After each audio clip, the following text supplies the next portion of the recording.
अस्सलाम वालेकुम दोस्तों, welcome to my channel Weird Way. कैसे आप सब लोग? उम्मीद है खैरियत से होंगे। आज की स्टोरी हमें आसिम ने भेजी है। स्टोरी बहुत ज़्यादा हॉरर है। बिना वक्त ज़ाया किए स्टोरी की तरफ आते हैं। वो कहते हैं कि ये मेरी फैमिली की ट्रू स्टोरी है। ये तकरीबन 4 साल पहले की बात है कि हम लोग घर शिफ्ट करके एक नए रेंट वाले हाउस में आए। वो घर मेरे अम्मी अब्बू ने देखते ही पसंद कर लिया था, क्योंकि वो बेहद खूबसूरत था और अच्छा खासा बड़ा भी था। जब हम उस घर में नए नए आए तो हम बहुत ज़्यादा खुश थे, पर तकरीबन 6 महीने बाद ही मेरी मम्मा को वहम होने लगा कि कुछ अजीब फील होता है इस घर में। आए दिन हमारे घर में लाइट्स फैन ख़राब हो जाते थे। अब्बू बार बार इनको ठीक करवाते, पर वो फिर ख़राब हो जाते। ऐसा वक्त आ गया कि हम सब एक ही रूम में सोने लगे, क्योंकि सिर्फ वहाँ का ही फ़ैन और एसी सही था। उस घर में हमारे अक्सर शाम के वक्त कान बंद होते, ऐसा लगता और सबको चक्कर भी आते थे। मेरा छोटा भाई बताता है कि उसने भी उस घर में रात को जब वो बाथरूम गया, वहाँ एक औरत देखी थी जो बिल्कुल वाइट ड्रेस में थी और उसकी शक्ल बिल्कुल हमारी माँ जैसी थी।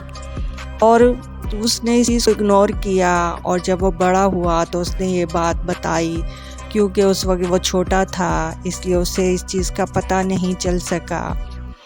इसके बाद हमारे घर में जब मम्मा उस कमरे से गई तकरीबन रात के 2:30 बजे के करीब, किसी काम से दूसरे रूम से गई जहाँ पे हम सोते थे, तो मम्मा ने बेडरूम में एक सफ़ेद लिबास में मलबूस औरत अपने बेड पर लेटी हुई देखी, जो कि कफन में लिपटी हुई थी।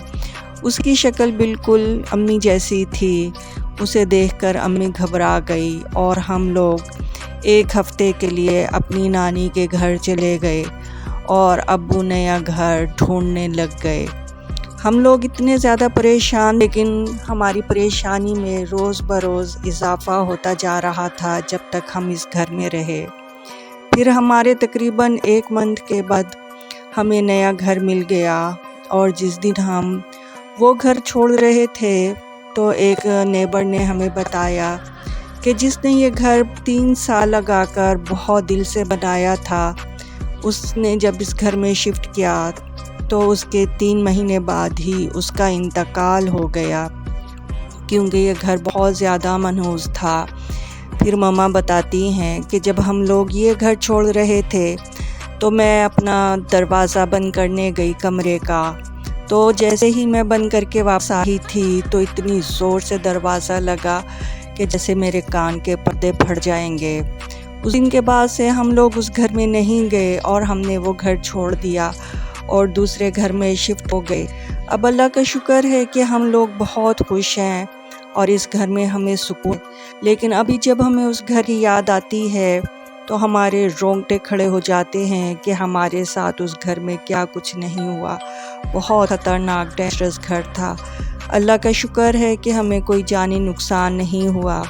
माली नुकसान तो बहुत हुए, बहुत चीज़ों का हमारा नुकसान हुआ, लेकिन खुदा का शुक्र है कि हम सब हिफाजत दूसरे घर में अभी भी रह रहे हैं। दोस्तों, आज की स्टोरी आप लोगों को कैसी लगी? अगर स्टोरी पसंद आई है तो मेरा चैनल सब्सक्राइब करें और बेल आइकॉन को प्रेस करें। मेरा चैनल व्हाट्सएप पर और इंस्टा पर भी है, मेरे वो चैनल भी फॉलो करें और डिस्क्रिप्शन इसका लिंक है।